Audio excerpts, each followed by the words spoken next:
this season we're racing GT4. We are currently fighting for a championship win. The top three are incredibly close as it stands, and so for us it's all about trying to find any advantage that we can and try and find out exactly what the car's doing at any moment in time. We've been going through the installation this morning, just trying to find out the best location for the sensors. Just looking at how the sensor is picking up the tyre when the tyre goes into a turning radius, and we're hoping that the information that we can glean from that will make us understand an awful lot more about the new Pirelli DHF that we've got for this year. It's been an interesting tyre to work with, and so yeah, we just want to try and find out a little bit more about it and find out where the peak performance is.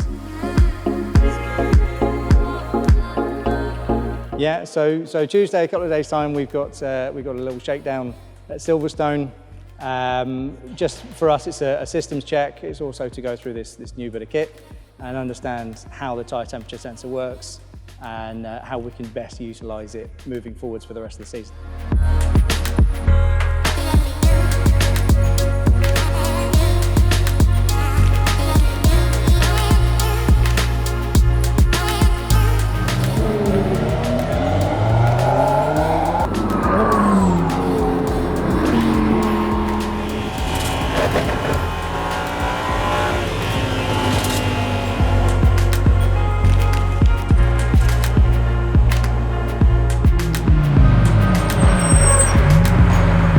It's been really interesting so far. We've only done some limited running with it for this morning, but really interesting to see the temperature spread across the tyre and across all four corners as well. So definitely something that we can improve on, and hopefully some time to be found from that as well.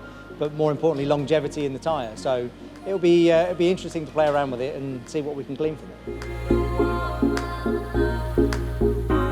it. So we completed our test at Silverstone. We then went on and raced at Brands Hatch. We then went and did a test day before the last race, and then finished off at Donington Park, where thankfully we won all three championships. So it was a nice end to the season, and using the tyre temperature sensors definitely helped us extract some performance out of the car, make sure that nothing untoward was going on. That the tyres are within their operating window and where they should be, and all for for less than the cost of a set of tyres. So for us, that's great value, and something that we're really pleased to be able to use, and something we're going to look to use moving forwards. So our data and performance engineers have been going through all the data, both during an event and post-race as well. They've been sort of trying to glean as much as they can from the limited data that we've got so far. But it's really fascinating to be able to use the sensors sort of to their maximum, really, with having 16 different points of reference across each tyre. Means that we can look at the spread across the tyre. So not only are you looking at tyre pressure, you're looking at camber, you're looking at toe and scrubbing, you're looking at weight transfer, and you're trying to maximise your grip both through the corner and on exit as well. So it's been really interesting to play around with it, and the engineers have had a fantastic time with it.